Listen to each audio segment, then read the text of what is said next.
Well, this weekend, much of the central United States is bracing for heavy rain, strong winds, hail, and possibly tornadoes. But when that storm came, it literally knocked down the walls, pushed all of the items in this building toward the back of the apartment. This family holding back tears as they describe their loved one. You can actually see a rose that's tucked in this wheelchair here, but also just walking feet away over here, you can actually see another memorial. The measurement comes out to around 25 miles per hour winds here on Victory Drive, and with those strong winds come a lot of damage. Just piles and piles of branches and leaves in the middle of the roadway. This is the aftermath of that explosion that happened here on 15th Avenue, leaving items like this one pretty much scattered all across the lawn here. Officials say when they found that body in this field here is actually right behind the Boys and Girls Club in different neighborhoods and areas all across the country.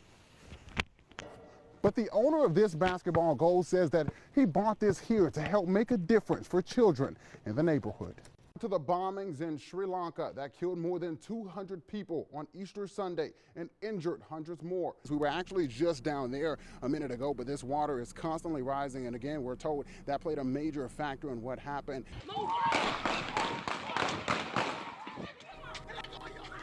And this is, again, that exclusive video from a resident here. You can see residents rushing to their homes. One woman says that her car has multiple bullet holes in it now, and she was actually standing near that car. Another round of gunfire happened while we were here talking to those residents in the area. It's just very shocking because it's hard for us to rebuild it. We're a very small community, and having something like this happen, we're not prepared for it.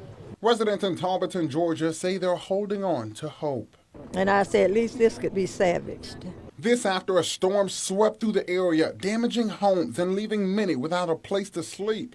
Ray Jenkins says he's lived in his home for more than 30 years. He and his wife were on a trip in New Orleans for their anniversary when they got the call that their home and their cars were damaged. Man, we couldn't believe it. It was devastating. We just couldn't really believe it. And I tell you, man, I've been prepared for a lot of stuff. Not this. Now he's left without a home, but Kalisha Leonard says that she rode out the storm, her home literally shifting at the foundation. She was stuck inside after her roof collapsed on her and her family. I was pinned down. My baby, my oldest, got away from me. He was able to get out. I thought my middle was dead. I shook him and got him out, and they went and got help for me. Governor Brian Kemp stopping by to survey the area and speak with those affected. It's devastating.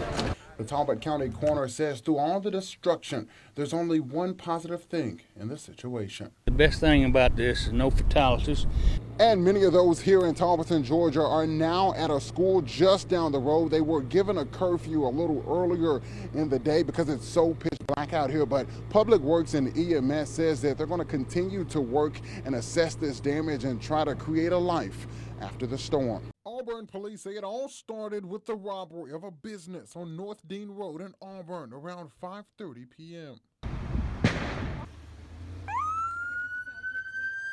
Shortly after, shots were fired after the suspect, 38-year-old Christopher James Wallace, was pulled over in a silver Jeep Liberty on Opelika Road with a female suspect also in the car. One officer, whose identity is not being released, was taken to the East Alabama Medical Center after being shot multiple times. He's been with the department for 4 or 5 years. Other than that, we don't want to get into a lot of details. He is with family at this time. And that brought the investigation to the Crossland Down apartment on Wire Road and Stonegate Drive. You can see the fire and smoke filling the apartment complex. Are you okay? I'm so freaked out, oh my God. And then that's when we heard probably like 50 to 75 shots go off. Yeah, they were busting out shots. And at that point, there was a SWAT team officer who came in and made sure that we were okay. A number of residents forced to evacuate after the two suspects fled to a relative's home. Police crowding the complex, exchanging gunfire before a fire erupted at the housing complex. Suspects never emerged from their apartment, which became fully engulfed in fire. The suspects are believed to have perished in the fire. Officials say two people believed to be relatives of the suspects are in police custody, but didn't say if they're facing charges.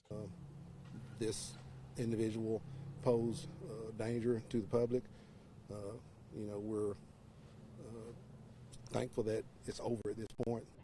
And that officer is reportedly in stable condition now, surrounded by family and loved ones. And of course, as more information becomes available, we'll keep you updated as the investigation continues. Reporting in Auburn, Tony Sloan for News Leader 9.